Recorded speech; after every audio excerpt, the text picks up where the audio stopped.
Tinutuungan ni Miguel ang 5 rounds na sinasabi nito. Hindi nga lang sunod-sunod dahil may pagitan naman ang bawat rounds. Mag-uumaga na iyong 5 rounds at hindi na umabot sa pagsikat ng araw. Kaya ngayong gumising siya, 11:00 ng umaga, ang sakit na rin ng buo niyang katawan. Mula sa leeg niya hanggang sa pagitan ng mga hita niya. Napangiwisin ang buksan niya at itapak ang paa sa sahig. Lihim na lang siyang napamura, saka napaupo sa gilid ng kama.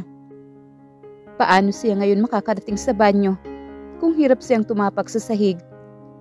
Wala naman siyang pakpak para liparin lang sana niya kung nasaan ang gusto niyang puntahan. Wala na rin si Miguel sa higaan para sana tulungan siya nito. Anong gagawin niya? Ihing-ihi na siya. Gagapang na lang ba siya katulad ng naisip niya kagabi? Kasalanan ito ni Miguel.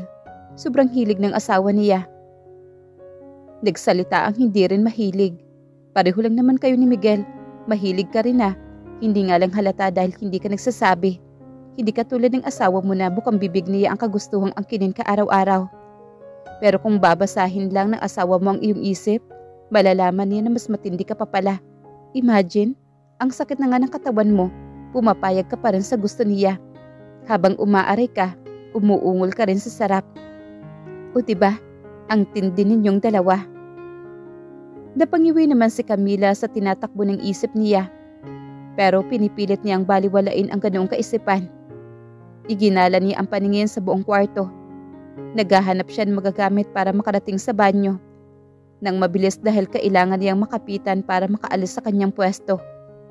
Pero iba ang nahanap niya. Natuon ang mga mata niya sa cellphone na nasa tabi ng lampshade. Dinampot niya ito at tinawagan niya si Miguel. Kailangan niyang magpatulong dito. 2 rings pa lang ay narinig na niya ang boses ng asawa. Good morning, Miss Beautiful. Napasimangot naman si Camila. What is good in the morning? Galit ka, Miss Beautiful? Paano hindi ako magagalit? Naiihi na ako pero hindi ko kayang tumapak sa sahig. Sumasakit itong gitna ng hita ko kapag sinusubukan kong bumaba ng kama. Buwisit ka talaga. Oops. Sorry, Miss Beautiful. Pupuntahan na kita dyan sa kwarto. Hintayin mo lang ako. Pagkasabi niyo ni Miguel na wala na rin ito sa linya. Ibinaba ni Camila ang cellphone at muling humiga. Marahang hinaplos niya ang kanyang tiyan para mabawasan man lang ang hapding nararamdaman niya sa kanyang katawan. Hindi nagtagal, bumukas na rin ang pintuan.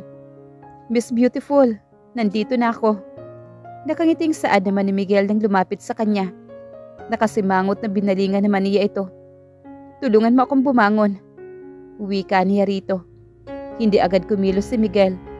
Napansin niyang nakatitig ito sa kamay niyang humahagod sa kanyang tiyan. Anong problema mo? Nagtatakang tanong naman niya rito.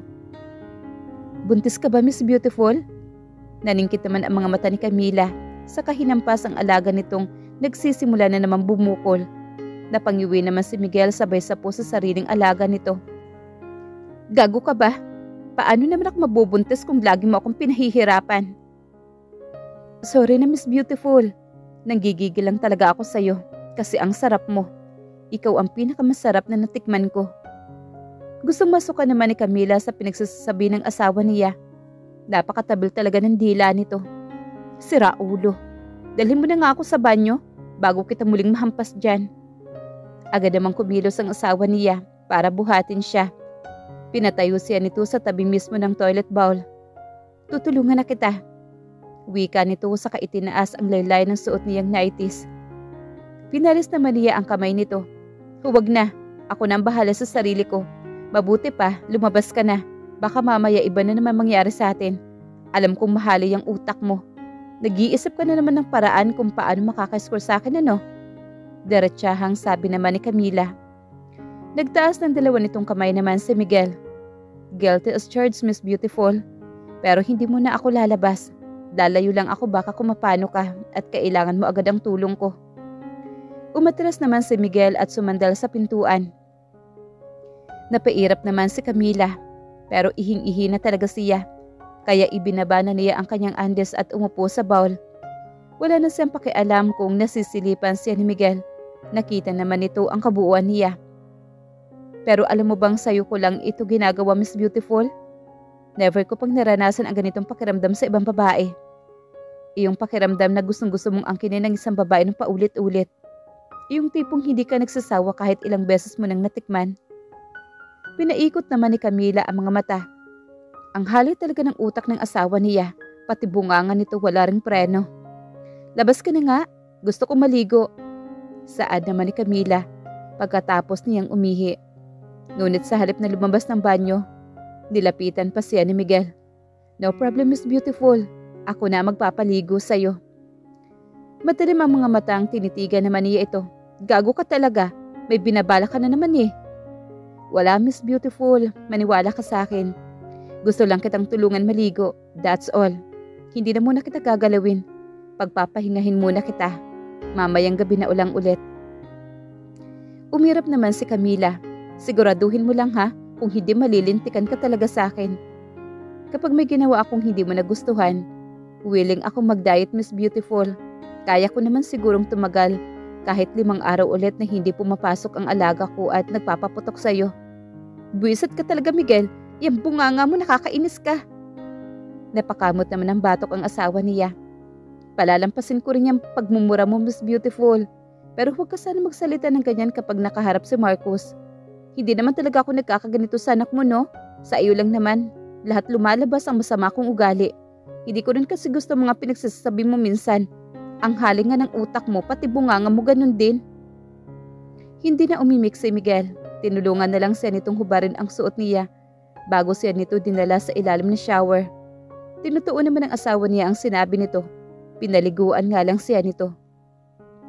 Siya yata ang tinamaan dahil nag-iinit naman ang katawan niya pagkatapos niya maligo. Napakagat-labis siya habang hinahayaan ang asawang bihisan siya nito. Come on, let's go. Alam kong gutom ka na.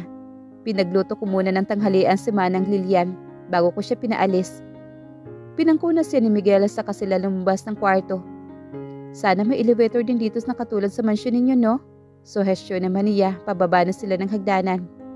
Doon na lang ako magpapalagay ng elevator sa pinapatayo kong bahay. Mas mataas kasi yon, saka mas maluwang. Namilog naman ang mga mata ni Camila. May ipinapatayo kang bahay? Saan yon? Sa SW State. Kapag natapos na iyon, doon tayo tutuloy tuwing weekends. Kapag weekdays naman ay dito tayo. Nasa Muntinlupang SW State, kaya malayo sa opisina ko at sa shop mo. Mauubos ang oras natin sa pabagbiyahe araw-araw. Kung doon tayo titira sa buong linggo, pinili ko itong bahay na ito para may matirhan tayo sa malapit sa mga trabaho natin. Okay, pero bakit ang dami mo namang bahay? Hindi naman natin kailangan yon dahil 3 lang tayo. Kasya na sa atin ang bahay na to. Kailangan na rin natin yun, Miss Beautiful. Kapag nadagdagan pa ang anak natin, hindi na tayo magkakasya dito sa bahay. 4 lang ang kwarto dito. Kapag nadagdagan ng 2 anak natin, tig-isa na tayo ng kwarto. Wala nang playroom ang mga anak natin. Kaya mas malaki ang bahay natin. Ayaw mo na rin namang bumalik tayo sa mansyon, hindi ba? Huwag na, dito na lang tayo. Nakakahiya naman sa mga magulang mo. Kaya mo namang bumili at magpagawa ng bahay. Ano nga pala, nasaan nga pala si Marcos? Kailan siya ibabalik ng mga magulang mo? Pinaupo muna si Miguel bago nito sinagot ang tanong niya. Tumawag si mama kanina. Ang sabi niya doon muna si Marcos sa kanila. Ihahatid na lang daw nila bukas ng hapon. Napakurap naman si Camila. Nawili na nga ang mga biyanan niya sa kanilang anak. Ito na nga iyong inaalala niya noon pa. Bakit tayo lang ang nandito? Nasaan ang mga maid? Hindi ba dapat nandito sila ngayon? Pinauwi ko na yung cook at tagalinis. Natapos na kasi nila yung mga trabaho nila. Ang naiwan na lang ay iyong naglalaba at nagmamalansya ng damit natin. 2 silang naiwan? Tumango naman si Miguel. Kain na tayo. Inalis nito ang mga nakatakip sa mga pagkain sa mesa. Pagkatapos nilang kumain ay nanood sila ng TV sa sala. Nakaupo si Miguel samantalang nakahiga naman siya sa hita nito. Hindi naman niya namalay na nakatulog na pala siya. Nagising na lang siya nang yubyugin ni Miguel ang balikat niya. Ginising siya nito dahil tumawag ang assistant nito sa bookshop. Tinanong nito kung anong oras isasara ang shop nila dahil marami pang tao sa oras na iyon. Nang silipin naman ni Camila ang wall clock, 6:30 na pala ng gabi. Malapit na ang closing time nila. dahil 7:00. Kaya sinabi niya na hanggang 7:30 na lang ang extension nila. Late na rin iyon na uwian, Miss Beautiful. Saan pa ba uuwi ang mga kasama mo sa shop? Parang samantalo yung ang boarding house ng dalawa. Malayo na ba yun dito? Hindi naman kalayuan, pero kung pinag-overtime mo sila, dapat may dagdag silang sweldo. Oo, sure. May overtime pay sila sa akin. Hinalikan siya sa noo ni Miguel. That's very good, Miss Beautiful. Dito ka lang muna, o order lang ako ng pagkain natin ngayong gabi. Biglang napatayo naman si Camila. Teka lang, hindi ba pwedeng magluto na lang tayo ng kakainin natin? Masyado na magastos kung lagi na lang tayong o-order ng pagkain. Napakamot naman ang ulo si Miguel. Hindi ako marunong magluto, Miss Beautiful. Walang problema, ako na lang ang magluluto. Marunong naman ako. Ano bang meron sa ref? Sinamahan si ni Miguel sa kusina. Binuksan ni Camila ang ref at naghanap na mailuluto. Ang sarap mo palang magluto, Miss Beautiful. Kapag may time ka, ikaw na ang magluto ng pagkain natin, ha? Masayang saad ni Miguel nang kumakain na sila. Sige, basta ikaw ang maghuhugas. Walang problema, marunong naman ako maghugas. Sa kapagdating natin sa bahay doon sa Stabello State, magpapakabit naman ako ng dishwasher kung kinakailangan para hindi ako mahirapan kapag pinaghuhugas mo ako. Tinawanan lang ni Camila si Miguel. Alam niyang nagpapalusot lang asawa para makaiwas sa trabaho. Nang bumalik sila sa kwarto ay nahiga na sila agad pagkatapos nila magbihis ng pantulog. Akala ni Camila ay may aksyon na namang magaganap. Ngunit hanggang makatulog si Miguel ay hindi siya nito ginagalaw, kaya natulog na rin siya. Pero nagising siya sa kalagitnaan ng gabi na parang may kumikiliti sa pagitan ng hita niya. Pagmulat niya, bumungad sa kanya si Miguel na nakasubsob sa hiyas niya. Kinakain pala siya ng asawa niya. Nang sumunod na linggo ay nagkaroon sila ng routine. Tuwing umaga ay inaangkin siya ng asawa pagising nito. Tapos sa gabi ay nakakadalawa o 3 rounds sila. Pagdating ng weekends naman, nagmamarathon naman sila dahil wala si Marcos. Nakiusap kasi ang mga magulang ni Miguel na sa kanila muna ang bata kapag weekends. Napilitan namang pumayag si Camila dahil hindi rin naman tumatanggi si Miguel. Sabay-sabay silang umaalis sa umaga. Inihatid muna nila si Marcos at ang yaya nito sa school bago sila pumasok sa kanilang trabaho ni Miguel. Kaya masasabi niya maganda at maayos na ang buhay niya at ng kanyang pamilya. Pero minsan kahit gaano pa kaganda o kaayos ang isang bagay na pinaghihirapan mo, may mga pangyayaring hindi talaga maiiwasan. 1 buwan na sila magkasama bilang isang buong pamilya nang dumating ang hindi niya inaasahang problema. Ma'am, may naghahanap po sa inyo na customer. Sabi sa kanya ni Letty, ang assistant niya. Sino? Bakit daw? Hani daw po ang pangalan niya. Nasa table 6 po siya. Parang may biglang tumunog naman na alarm sa isip niya nang marinig ang pangalang binabanggit ni Letty. Pinuntahan niya ang mesang tinutukoy nito. Napakunot ang noo niya na makatayo siya sa harapan nito. May binabasang libro ang babae. Kaya siguro hindi siya nito kaagad napansin. Excuse me, tawag niya rito. Nagangat ng ulo naman ang babae. Bahagyang napaatras naman si Camila. Nang makilala niya ang babae. Ito yung babaeng nakita niya noon sa condo unit ni Miguel nang minsan pumunta siya roon. Hi, ikaw ba ang may-ari ng bookshop na to? Napalunok naman si Camila bago tumingin na diretso sa mga mata ng babae. Yes. May kailangan ka ba? Dahil customer ito sa shop, kailangan niyang tratuhin ito ng maayos kahit naiinis siya rito. Ako nga pala si Haniko. You are? Inilahad nito ang kamay sa kanya. Camila. Mabilis niyang sagot ito. But I don't do handshake, miss ko. Naningkit naman ang mga mata ng kaharap niya. Tumayo ito at humarap sa kanya. Mayabang ka rin pala, no? Ang kapal pa ng pagmumukha mo. Hiniwalayan ka na nga ni Miguel, bumalik ka pa. Saan ka kumuha ng lakas ng loob para gawin yan? Hindi kayo bagay ni Miguel. Tumaas naman ang kilay ni Camila. Maliit lang si Hani. Mas matangkad si Harit. Nakasuot na nga ito ng high heels, pero hanggang tainga lang niya ito. Gayong naka-flat shoes lang siya. Kung mano-mano lang ang laban, kayang-kaya niya itong patumbahin. Kahit bungangera ito, hindi rin siya magpapatalo. Dati siyang nambubuli kaya hindi siya takot sa mga katulad nito. Talaga? Sinong bagay kay Miguel? Ikaw? Excuse me, hindi ka gusto ng asawa ko. Kung talagang may gusto siya sa'yo, sana ikaw ang ipinalit niya sa pwesto ko nang mawala ako. Pero hindi naman nangyari dahil walang ibang mahal si Miguel kung hindi ako lang. I have to go.